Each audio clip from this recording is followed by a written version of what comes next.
بسم اللہ الرحمن الرحیم۔ السلام علیکم ورحمۃ اللہ وبرکاتہ۔ معزز سامعین و ناظرین، آج کی اس ویڈیو میں استغفار کرنے کی اہمیت اور فضیلت کے بارے میں بیان کریں گے۔ ناظرین کرام، استغفار کرنا اللہ تبارک و تعالیٰ کو بہت زیادہ پسند ہے۔ جب بندہ اللہ تبارک و تعالیٰ کی بارگاہ میں استغفار کرتا ہے تو اللہ تبارک و تعالیٰ اس بندے کو اپنا قرب خاص عطا فرماتا ہے، اور اللہ تبارک و تعالیٰ اس بندے پر اپنی انوار و تجلیات کی بارش برساتا ہے۔ استغفار کرنے سے اللہ تبارک و تعالیٰ دعاؤں کو قبول فرماتا ہے، اور اللہ تبارک و تعالیٰ کی رحمت اور فضل کا انسان حقدار بن جاتا ہے۔ ایک بار امام احمد بن حنبل رحمۃ اللہ علیہ سفر پر تھے۔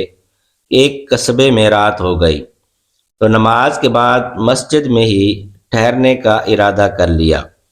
ان کی عاجزی اور انکساری نے یہ گوارا نہ کیا کہ لوگوں کو اپنا تعارف کروا کر خوب آؤ بھگت کروائی جائے۔ مسجد کے خادم نے امام کو نہ پہچانا اور ان کو مسجد سے باہر نکلنے کا کہا۔ امام احمد بن حنبل رحمۃ اللہ علیہ نے سوچا کہ مسجد کے دروازے پر سو جاتا ہوں، لیکن خادم نے وہاں سے بھی آپ کو کھینچ کر باہر نکالنا چاہا۔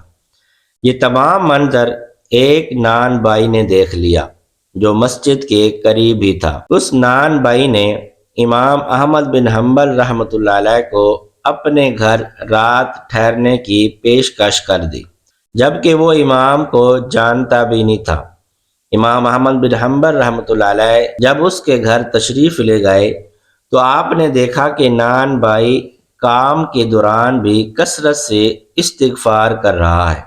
جب امام احمد بن حنبل رحمۃ اللہ علیہ نے اس نان بھائی کو کثرت کے ساتھ استغفار کرتے ہوئے دیکھا تو آپ نے اس سے پوچھا کہ اے بندے، کیا تمہیں اس قدر استغفار کرنے کا کوئی پھل بھی ملا ہے؟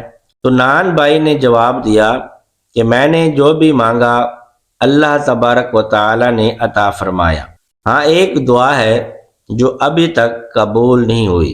امام احمد بن حنبل رحمۃ اللہ علیہ نے پوچھا وہ کون سی دعا ہے؟